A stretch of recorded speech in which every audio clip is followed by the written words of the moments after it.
Go on, Derby. Derby. And then there's the NFL at 9:35. Sure. Lovely. Is that recording, yeah? Oh yes. Yes.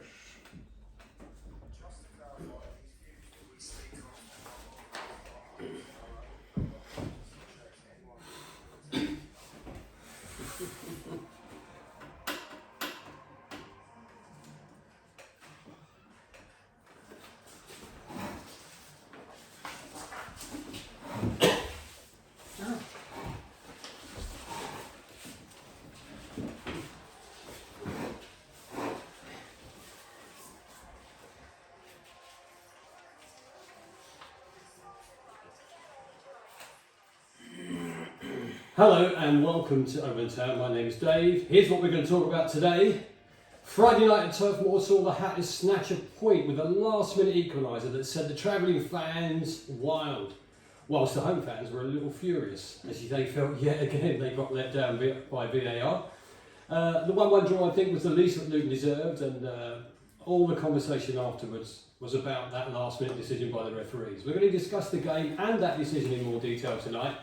Also got to ask you guys, why do you think goalkeepers are overprotected in the modern game? We'll have a chat about that too. We have your 3-word reviews and much more. And as always, we have with us tonight Steve and Batara. Boys, how are we doing? Yeah, lovely, Dave. Very good, mate. Thank you. All good, mate. Thank you. We're going to talk about the game in more detail. Before we start, I just want to touch on the Premier League rulings today for Everton and Nottingham Forest, because that could end up being an advantage to us. Oh yeah, that's if they get it this season. You know what happens in football sometimes. We discussed beforehand, but anyway, it'd be nice, wouldn't it? Yeah, I mean, apparently Forest have basically said that they're going to sort of go along and sort of help with the proceedings, so they're probably going to accept it, which might work in their favour by getting a smaller points deduction.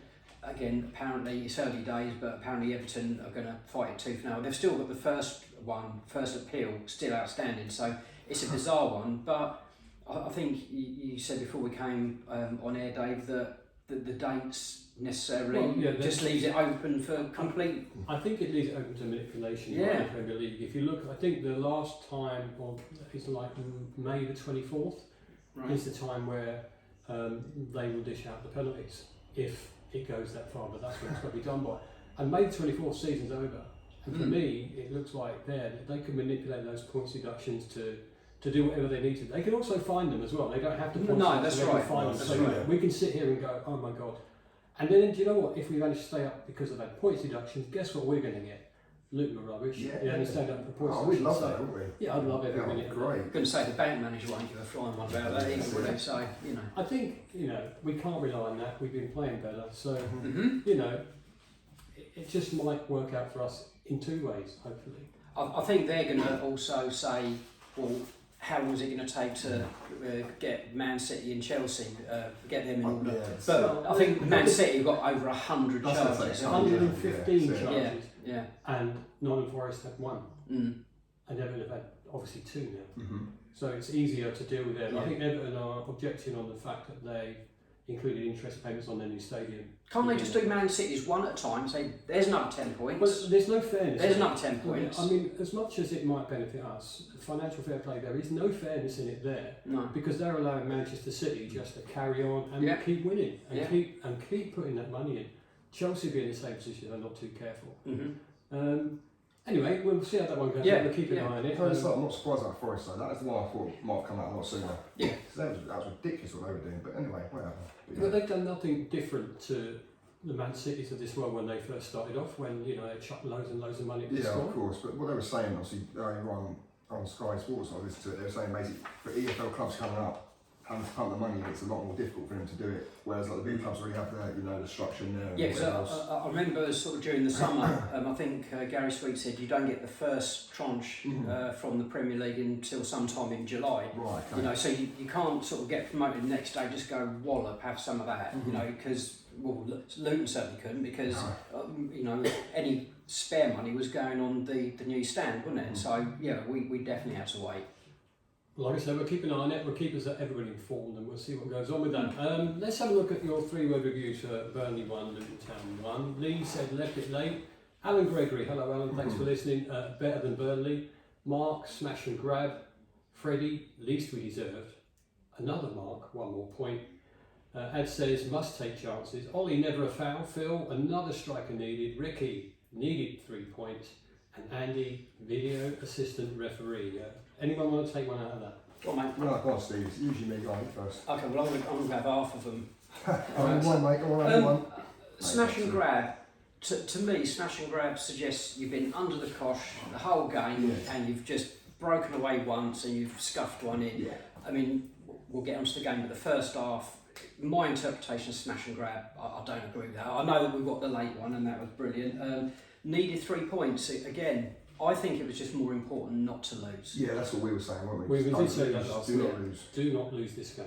I'm sure it was all devastating to the goal winning, weren't we? Oh no, Well, a point behind us. You All know, this sort of at stuff. half time, it was just, how the hell are we 1-0 down? Yeah. You know, I mean, they were playing with a quite high line and it just played right into Barkley's, into his strengths. And we were just picking them off. We just couldn't seem to get that connection on the last bit, could we? Which we do struggle with quite a lot. That, Anything you want to look at? Do you know what? I was just going to say, point out what Alan put. Hello, Alan, by the way. I hope you're alright, mate. Better than Burnley, which in fact, over the course of the season, we've been much better than Burnley as well. Mm-hmm. And you know that people are still looking at it, Burnley going, oh, they play some good football. I hear all the time, oh, they play wonderful football, this and that, and I'm thinking, they're not that good, are they? No, for 90 million. 90 million. Yeah, 90 million spent. You know what I mean? It's, There's always a narrative when you do that job, when you're editing for things like Match of the Day and whatever else. But if you looked at Match of the Day, you'd have thought we wouldn't have had a shot. Yeah. Oh yeah, no, you say that actually. Yeah, I heard that yesterday. Someone said to me, and I watched. I was like, I couldn't believe it. That's what I said the next day. You know, I said, well, look at this. You know, we had one where Doughty put a great cross across, and Elijah just couldn't go in the end of it. But yeah, it looked like we was under the cosh, and we absolutely bossed that first half. You know, as you say, Edits thought just nonsense. But you know, that's the thing with anything, statistics, whatever else. You can manipulate them to your own agenda. Burnley 1, Luton 1. We had 3 changes from the bottom game: Kaminsky and Townsend, Clark, McCall, Chong, and Morris. The first half, basically, I think we played some really good football. I thought we did. That we had possession but our own, and we were sitting there going, wow, if we carry on like this, all we need is that one piece of luck. I think it was you that turned around and said to me at one point, I think you see something like 67% possession on the screen. Yeah, and you went, look at that. And I went, I'm not surprised. I said, but at the same time, you are surprised because we don't play possession-based football usually. No. And you probably sort of say Burnley, well, they did last season. I haven't really watched them too much this season, but they were that team to keep the ball and manipulate a little bit more. But it was almost like roles reversed a little bit. Yeah, for at least 30 minutes that first half, at least 30 minutes, we were completely in control of it. You know, and we were just picking them off. That's true. I think Barkley and Makonga in midfield were amazing. Yeah. Barkley controlling it again and then pinging some great balls out to Doughty on the right. They were playing quite a high line, weren't they? As I said a moment ago, and say Benny was there. Didn't really happen so much to the left. Although I think, they didn't switch it one point. Oh yeah, they didn't switch it, but the amount, I think Barkley done maybe 3 or 4 where he just put it straight over their fullback's head. Benny was on it. Amazing. The problem is with all this play and all this possession, you've got to create a few more chances, isn't it? And we were a bit bereft of chances, really. I mean, we had a couple of long shots. Didn't create much, did it? At all? No, really. And so for all the good football, do we need to get someone else up the front to help? To be fair, I think the issue for me the other day was the wing play sometimes. I felt like it was okay, but it was, like someone says, oh, what do you think? Obviously, when Ben gets the ball, you think he's going to drive at them. I felt he didn't really do that. I felt that there was more of I think there's more instructions made in management or whatever else, but I think we're trying to keep the ball, playing it side to side. But for me, I wanted Ben and Doughty sometimes just get the ball and just run at people, just get a corner away. I know we've got a few corners to get that, but what I'm saying is, I felt the ball was coming back a bit too much sometimes. I know it's a completely different level, but do you remember when we had McGeehan? the amount of goals he would get, you know, he was a bit like Lampard. He Right, like a midfield, midfielder, yeah. and he'd hit the penalty area late, but really well timed. And we don't seem to have anyone that's doing those bursts in the Even into the with penalty Berry was one of area. those players as well. Like Berry, you know, the last few years, obviously back in the Championship and wherever else, you know he was the player that if he's playing in midfield, he would get forward, he'd score goals. There's certain types of player that can sort of just, you know, latch onto the end of these crosses or second balls and that. And I think we're crying out, mind you, probably half the league crying out for a player like that. Yeah, of course. But like you say, and the way we're playing at the moment with the, is it 3 and 5 across midfield, then who's just sort of like, no, it's a 3-5-2, isn't it? Yeah, as such. Or is it a 3-4-3? No, 3-4-3, sorry. So the flat 4 in midfield, you've got 2 holding midfielders in there, which then allows the wing backs as such to go forward a bit more, and they sort of anchor in the midfield. But I think if we want a player that's going to come in from midfield to score like late goals, like late runs, and you're going to have to change formations like I don't think it would work anyway. No, I know. But For me, Alfie dug a pretty decent game again. Yeah. And I know I'm going to get caned for this, but when the transfer window's open, you suddenly start thinking, who's looking at these players? Which teams are going to go, actually, you know, we're going to go and get that guy. Yeah, Osho is another one that's, you know, allegedly getting attention and that. Well, it's nice to have attention, but, you know, the team are playing well. Given our position in the table, given what everybody expected us to do. Yeah. I mean, I'm disappointed that we didn't get a goal or 2 in front of Burnley straight away. Yeah, absolutely. I think any Burnley fan who happens to be listening or watching this would agree that in that first 30 minutes we played them off the park. Yeah. I don't remember, but they had the best chance of the game very early. Yeah. The 1-2 on the outside of the box. Kaminsky save. Then I started. That was like 5 minutes in, 2 minutes in. Yeah. Not that long into the game. Yeah. It was. I thought at that point, oh my God, here we go. I don't think I felt like that as such. Not like here we go. I felt like it's more the fact of if you give maybe 1 or 2 of them away in the game, we're going to concede at least 1. But I genuinely felt, maybe it was the beer flowing, Dave, I don't know. I don't know what it was. No, sitting up. Yeah. But no, I think it was the fact that, you know, we had such a good start to the game, like we're saying, and it's 0-0, and then like you say, when they score, it's like, oh my God, this is always going to come back to bite us. We think the same thing every single time, and it just seems to be sort of just a pattern in how we play and how things go for us. Can I just very quickly ask about Kaminsky's kicking? There must have been 5 or 6 times where he kicked it straight out of play. Oh, that was all booing. It's the booing that put him off, wasn't it? All the Burnley fans that put him off. Hey, listen, he put him out of play, but he still did a good shift, didn't he? Yeah, and obviously got his own back at the end after the game, didn't he? Hey, heads up to Luton Town official TikTok on the Oots video. That was cool. Well, we know who Happy Harry is now, though, don't we? He unveiled himself. Yeah. They did score, and they scored 9 minutes before half time, and it was just I don't know how to describe it. I mean, who was defending them? I think Teeden didn't get a foot in. Yeah, it was. And Teeden didn't get the foot in, and then he just waltzed past him quite quickly. Yeah, it was one of the first times, though, Mengi got held 1-on-1. Yeah. Normally we were doubling up on the wings, and that's why they weren't getting any joy. But he got him 1-on-1. Pinged it in. Yeah. Fair play to that Odell though. I thought he was a good little player, to be fair. And you're not going to miss from 6 yards out. Was it 6 yards out? It was further out. I was going to say it felt like 6 yards when I was watching it. It was about 12, 13 yards out. Yeah, so I don't think it would have gone in if the guy hadn't been right next to Kaminsky. He wasn't offside, but it was certainly impeding his ability to make a clean save. I was kind of expecting Kaminsky to kind of just dive at something, dive it or do something else. He just sort of he just stood there. I know I'm not blaming him. He's probably it's probably tough to get out of that situation. So you've got players around you, or whatever, but. I still think it's a poor goal. Are you suggesting a goalkeeper would jump into an attacker and not jump into it? Feign a foul? Is that what you? Well, I mean, we'll come on to that later on. Well, not quite jump into it, but just sort of give a bit back or whatever. Just I don't know. Yeah. But then that's the risk you take these days. But I'm not. He didn't have time. When the shot was made, it was quite a firm shot. It was just a reaction, but the guy was just sort of being. But no, I'm not saying by the way. I'm not saying you should say anything. That's not what I'm saying. But yeah, just. But it's disappointing, wasn't it? It's disappointing. It was disappointing when you played so well and then you find yourself 1-0 behind. Yeah. and immediately you feel that you're going to be on the back foot for a bit. But it didn't work like that to the end of the first half. We're getting at 1-0, and you're thinking, how are we going to change this? How are Burnley going to be in the second half? And they started like you expected them to, Steve, I'm sure. Yeah, as I say, I was still just so annoyed about it, but yeah, that means that they started sort of quite brightly and that they made a sort of couple of subtle tactical changes and that, which we, struggled to sort of get on the front foot with, but we did carry on, we did keep going and find a way, and as the commentators are saying, once it's getting towards the end of the game, we said Luton are right up for it, and so it turned out. But thankfully this season, like I said, we scored how many? It's 80 or no, over 50-something% or 60% of our goals in the last 15 or 14 after the 75th minute. Yeah, that's right. It's again disappointing that we went in at 1-0 and they come out and Burnley had a couple of really decent chances. I think of the one where Kaminsky was going the wrong way and then he pushed it over that was a good save, because I think that was just curling in. That was a good effort, well adjusted. And you're thinking, when are we going to get our chance? And they didn't really come. No, they didn't really come. Nothing was happening, was it, up front?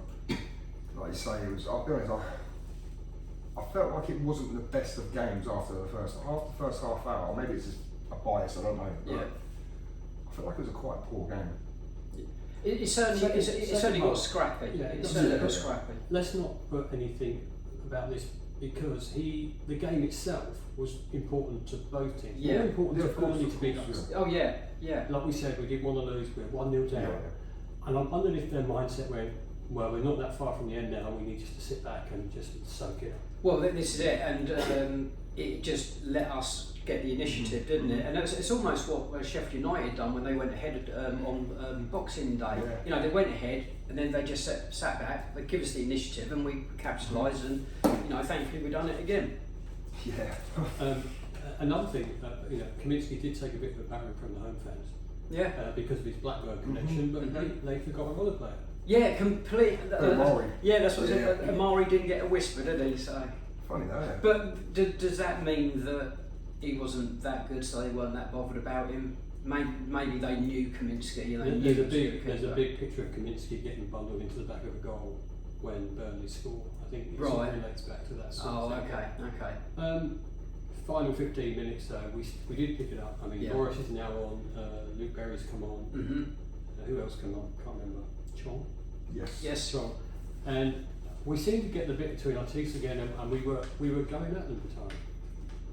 Well, you expected, didn't you, really? I mean, especially when you're a goal down, you're playing a team that's, slightly, just behind you by a few points or whatever else. But no, look, I feel like if we hadn't gone through it, I feel like, the travelling fans up there, they would, of course they would be happy anyway. No one's happy, but Luton, you know what we're like. They put the effort, they put the commitment in there. And in the last 15, you've got nothing to lose when you won down, really.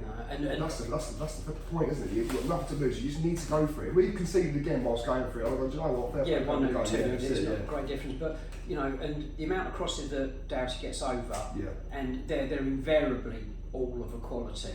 And it was only a matter of time. And thankfully, that one. It was just beautifully flighted, wasn't it? It wasn't one that was just fluffed over where the keeper could take all the time, and that it was far enough out. He's just producing for us, isn't he? Every game, Doughty. So before we talk about Trafford and Eddie Bayo, Morris really rose well with that, and he was very calm to put that in the goal. Kept his eye on the ball as well. That's it. Honestly, concentration, everything. We went mental, and then I looked up and went, "Oh, I've seen what Eddie Bayo's done. They're going to call that." And I went to the toilet. I was just, I think we scored. I'm not sure though. It's probably going to be ruled out. You didn't just go to the toilet. You complained that someone assaulted you. I believe you said I assaulted you if you were bleeding in the back of your neck, but I don't recall any of that, Dave. I'll get Jake to post the warnings. So the goal goes in, and then the inevitable VAR check comes up, and then you look at it, and if you look at it as a non-fan, if you really do look at it as a non-fan, you go, it's going to be lucky to be given this, because we see them not giving the time. But no, of course. I mean, like I said, that could have gone either way. But what I always said to people, and I like it with someone on my mate the other day, and he said to me, "Oh, I used to buy it, like William fan, typical, blah blah blah, whatever else." And I went, "Bias." I said, "I'll tell you what then." I said, "The striker." That's what I referred to. I said, "The striker turns his body and shields the ball and holds the ball up. Is it a foul outside the area? It was different in the penalty area. Why does everyone say that? Yeah, it shouldn't be. Yeah. It shouldn't be. The laws don't state that. The laws of the game do not state it. It's different outside the area. So what's the problem? If a defender backs into you and shields the ball out, that's not foul either. That's another annoying one, isn't it? Yes, so annoying. So we're on edge whether it's going to be given. Burnley fans are absolutely livid that this goal has been given. Yeah, and I think I can see from their point of view. Yeah, we would be of as well. course. We would be as well. But you've got to look at Trafford there, haven't you, Steve? You have.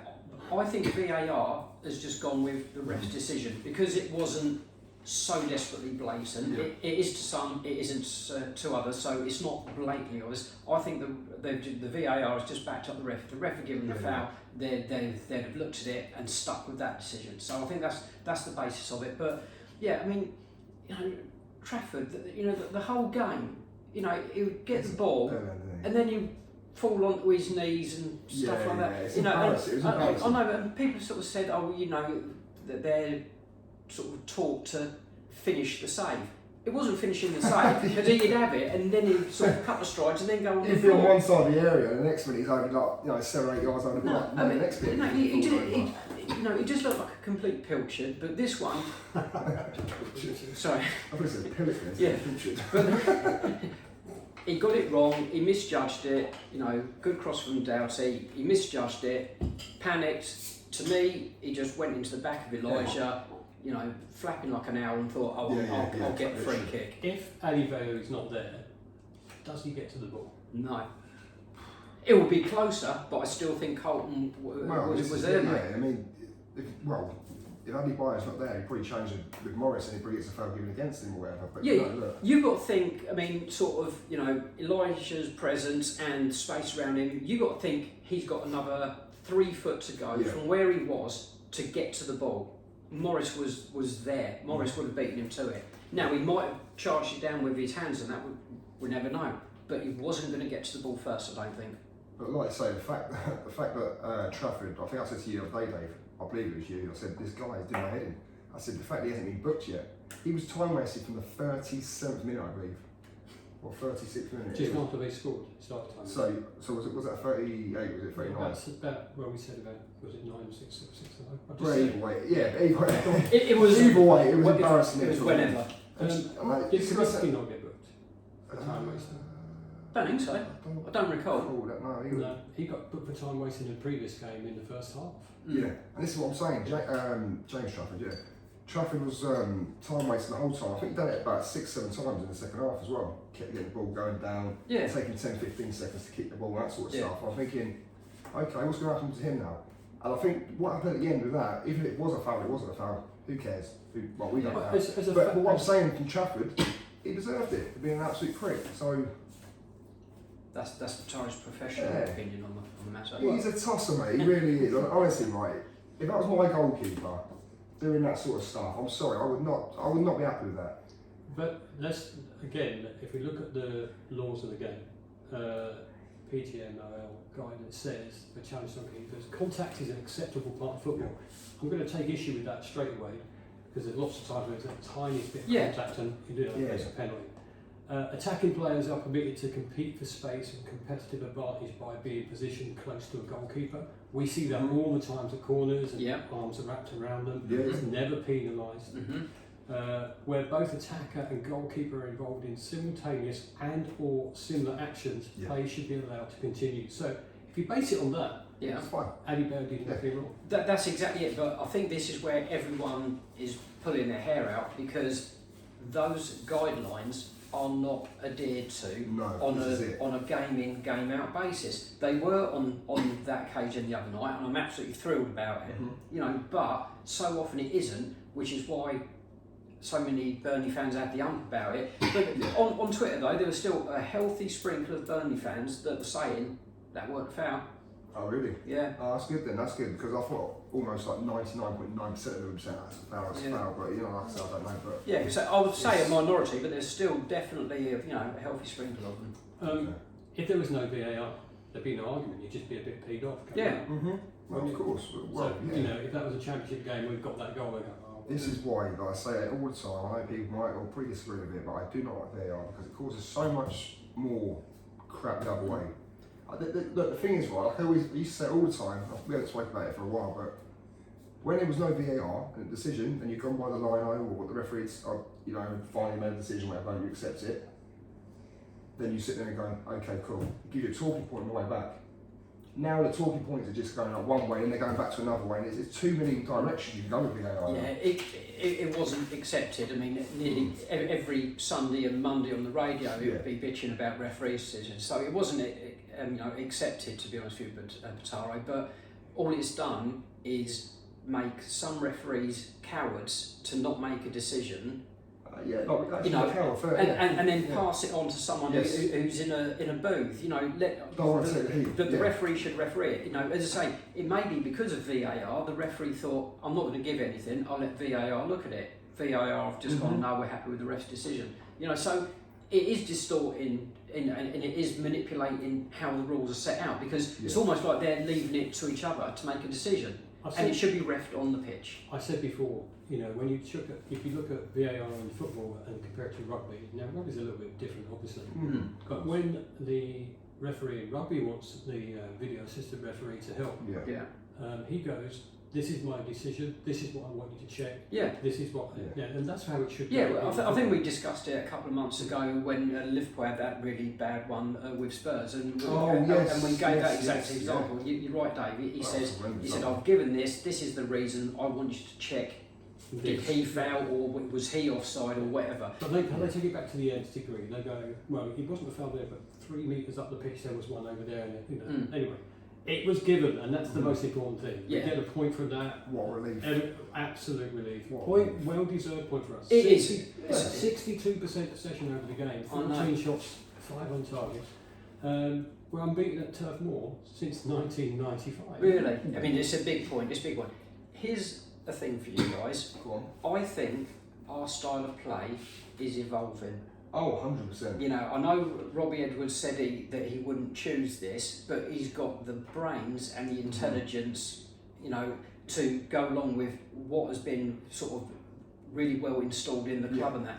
But he said over time it will evolve. And it's easy to when you've got players like Barkley, etc., etc. However, you look at sort of Gabe Rocho, the amount of times he will drop a shoulder and go past the attacker. He will take the ball on now. Amari does. Obviously Doughty is and that. So I think, we are evolving, but it's lovely because we've got that route one ability, but then at times we can play through the channel. So teams are starting to think, what are they going to do? Yeah, what's their style of play? I think I said it a few weeks back. I said, what is like our style of play? I think, Dave, you asked the question maybe 4 or 5 episodes ago. You said, what is our style of play? And I went, I don't think we have a set style of play. No.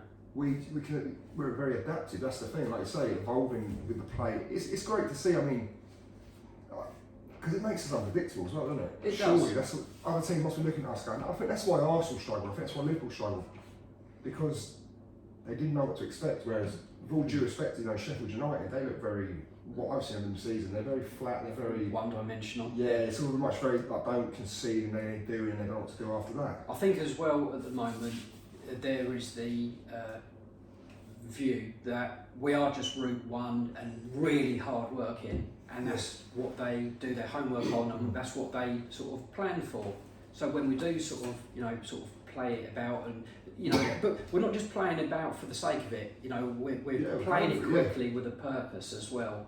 I think if you don't do your research on the football field, then you're nuts. And long may that continue. Yeah. Going forward. While we're talking about the goalkeeper Trafford, at the end you've got. I thought the comeback from Kaminsky at the end, just grabbing the ball and lying there with it. Yeah. We talk about goalkeepers all the time, and I'm always the one that thinks they're totally overprotected all the time. Do you think in the Premier League they're more protected from fouls or whatever else? I think it's all throughout the leagues in Europe. That's the the rest of the modern world. It's just the way the football's gone. It's just a bit of contact on the goalkeeper. You can't do it. You can't touch the goalkeeper. Yet the goalkeeper can touch you. They punch the ball or basically jump on top of you. They never get a penalty for it, though, do they? But as soon as you back into a keeper, usually, apart from on Friday night, You know what I mean? It's 9 times out of 10 it's a foul. But he was advancing. He advanced into Elijah. You know, Elijah might have taken a little step backwards, but the main you have the main running. What annoys me about the goalkeeping situation, and the example was Jordan Clark 2 seasons ago, where West Brom keeper just almost killed him. Oh, you know, yes, it was his chest, wasn't it? Knee straight to his chest. And they are never given. Did he have to go off with a head injury that day? Yeah, he was gone. Yeah. Yeah, he was gone. He was out, and he was out for a while. Yeah. He was out for a of while. course, yeah. No, you got stretched off, didn't he? Yeah, you know. Yes, at the Hawthorns, yeah. And you know, a goalkeeper is allowed to do that with their sort of knees up, boots up. You know, or they're just protecting themselves. You know, so that is wrong. But you know, to be honest with you, you can't go back to. In a court of law, it'd be done for a yeah. I said at the time, you know, there should be a bloody policeman on the pitch there for that. You know, it was awful. Yeah, he jumped up with knees up, weren't they? Yeah. But would the VAR turn that round? I would hope so. I don't think so. Maybe, well, I don't know. And here's the problem. You can't prove it was maliciously intended. It was a foul. Yeah. Without a shadow of a doubt, it was a foul. It was reckless. Yeah. You know, excessive force. Yeah. It should have gone. But so overprotection though. What we mean by that is, you know, the refs just give the benefit of the doubt all of the time, don't they? Yeah, I'll be honest. This is one thing that really gets my back up. Honestly, I cannot stand the fact that the protection goalkeepers. I mean, look, they've got arms. They've got an advantage with arms.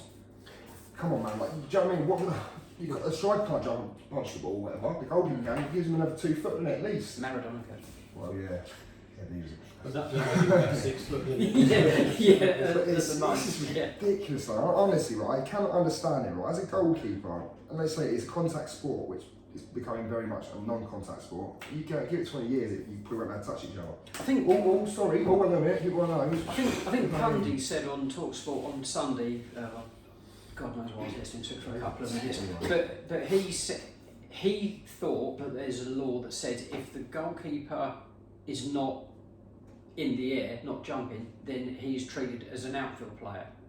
And that is why former footballers can't be referees. Because I've never ever heard that. I've never heard that before. But if anyone does know about that, then please let us know. Yeah, well, because he said it wasn't a foul because Trafford wasn't jumping for the ball. He just sort of ran it into Elijah. He was saying that it was correct. I agree with him that it was. But I've never heard that law commented on.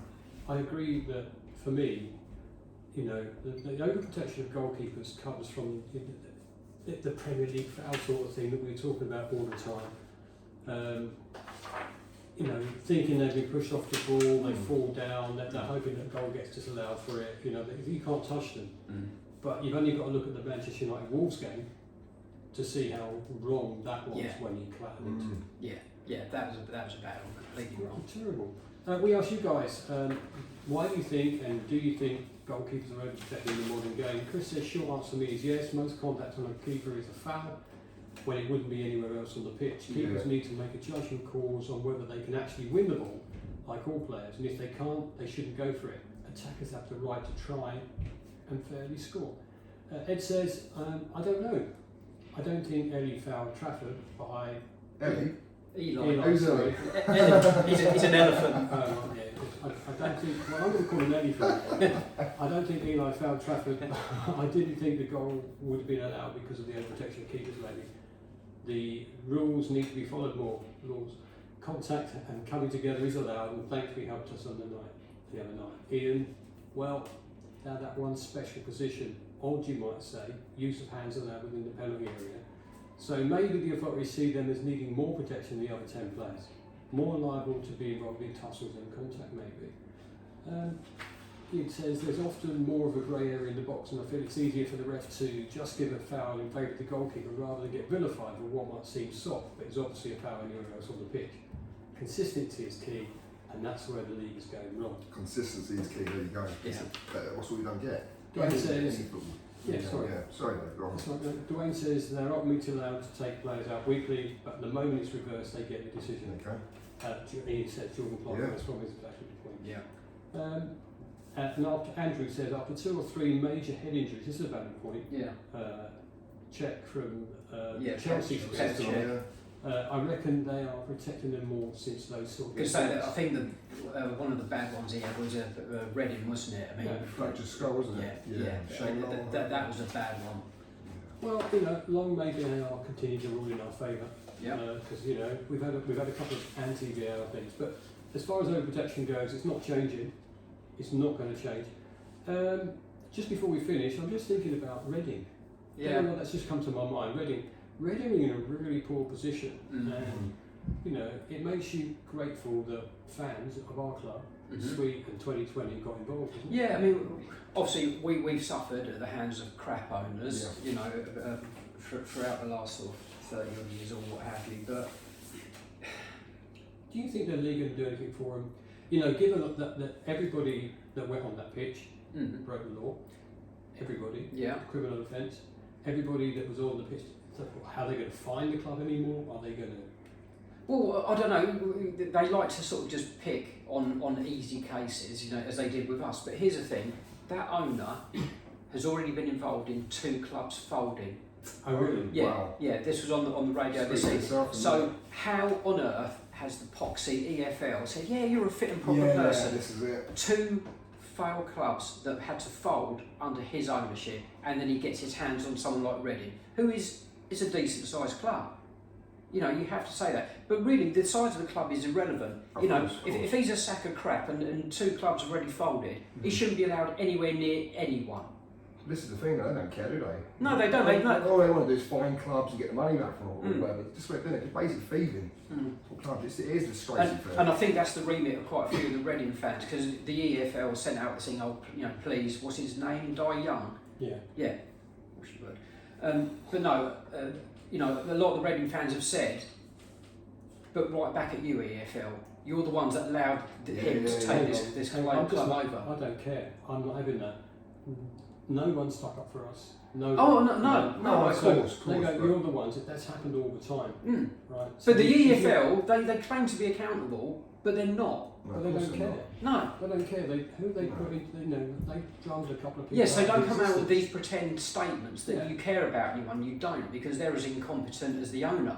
Was it saying we'll do all we can in the future to stop this happening? Yeah. Like, yeah. Yeah. You see the same shite happening every like 2 or 3 years now. Yeah. So if you think about that and you think about financial fair play, surely people should be looking at our model going forward. A lot of clubs do. Well, yeah, you think you've just been sensible now. I think you just got to be clever. Like I said, I haven't got the foggiest of how to run a club, obviously, but surely it can't be that hard with like. I mean, no, hang on, no. Sorry, what I'm about to say is it can't be hard with common sense and like and being stupid and getting like say people in that have folded clubs, for example. You know what I mean? Just, We are exceptionally lucky to have. but there is our support owners. out there, isn't there? If you need support and help or whatever, that surely you can put yourself forward and go, look, we might, this could be an issue. I'm sure you can do that. And you do, there is like a thing in place where you can sort of they can help you out a little bit or give you like instructions. Obviously you've got lawyers and stuff anyway. Yeah. So the EFL aren't going to help anyone out. Like I say, they won't, they're just a bunch of tosspots, aren't they really? But look, we know all too well about that, don't we? We're going to run out of time in a minute, but I just want to say that quite interesting to see Safe Standing coming to Kenilworth Road. That would be interesting. That would be great. I'm sure some people might want to change their places in the ground if they see that. And obviously we've got the Cup replay. And if you're listening to this on the way to Bolton, good on you. Yeah. Are we going to put out a decent team for that? Yes. Yeah, of course we are. Yeah, good, because we've got a break after this. I see a few changes from maybe Friday night, maybe 4 or something like that, 3 or 4 changes, but I can see, a very strong team going. Yeah, we're going to send a strong team up there, and hopefully, good home support. A bit more of a rousing occasion. It might bring some intensity in our play. So I think we were a little bit slow in the home league. I don't know if this is a fair thing for me to say. Don't say But, it. well, I'm going to say it anyway.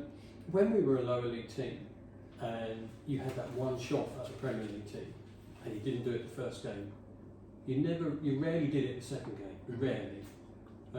Should we be able to put Bolton to bed this time, or do you think that actually we might just roll over? I don't know. We won't just roll over. It's I'm not saying we're going to win, but we've always got a 3-0 defeat to Grimsby up our sleeves. Oh, Jesus. Oh, yeah, she's saying like that. Well, a trip to Patterson Road awaits the winners of that game. Personally, I hope it's Palace because Everton's quite a journey. And you'll get stuck in Stanley Park for a couple of hours again. Yeah. And then you have to recharge your vehicle, Steve. So I just have to drink more. Yeah. Well, you can't. No. Transfer window's still open. There's lots of transfer rumours going around. Nothing really confirmed yet, apart from Joe Taylor loaned out to Lincoln for the rest of the season. I think that's a good move for him. The other one that I was asked the other night when I was on Football's 12th Man, and that was Leeds United are rumoured to, and the Leeds guy from their podcast asked what's all this about Ryan Giles coming to play for us for the rest of the season? Yeah, I did see that. Surely not, no. But I'd have that if Cody Drama comes our way. See, I'd like Cody, but I think you can't extend Giles. I mean, you paid £6 million for this boy. You know he's a good player. He's got to play at some point, surely. Maybe when you send people on loan, you send them out with guaranteed match time. Maybe, yeah, and then you bring him back for next season. Yeah, would you have Drama back? I don't think I would. No? No, I don't think I would. Where is he now? Birmingham on loan. I think he got recalled. Did Leeds call him back? Did he get sent back? I don't. He might have done. I don't think he's been doing very well at Birmingham. No.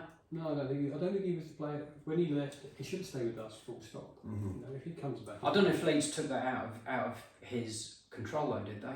I've got a feeling that they possibly stopped it. But no, I think they got rid of Luke Ayling now, haven't they, as well? Mm. So I think where's he gone? Whatever. Yeah. Anyway. But yeah, that's pretty why. I'm sure. I don't know if they've recalled, but I'm sure I heard something that they're about to recall him when they have. Or Okay. I just think it was just come out of nowhere. Though. Yeah, for me, Giles hasn't got that aggression intensity that you have to be in the way the team's set up. He just doesn't. He just doesn't have it. There's no doubt in his ability. Seen him, mate. Huh? You've hardly seen him. No, but when we have seen him, he's just not had any of that intensity. Sure, it's tough to judge a player off like he's only playing sort of like Kano Parks like 20 minutes at a time, 15 minutes. Well, Edwards has judged him. He sees him every day. Another rumour that's come up, Jake has told us that there's a lot of interest in taking McAtee on a loan period, and you know Sunderland, Plymouth, Ipswich, and Cardiff. Well, you get one of those teams, you're going to get a lot more experience, right? Sunderland or Ipswich would be good moves for him. Sorry, he's still at Burnley. He's still at Burnley. Yeah, I don't think he's doing very well. So these are good points for us. Next 5, obviously the FA Cup replay.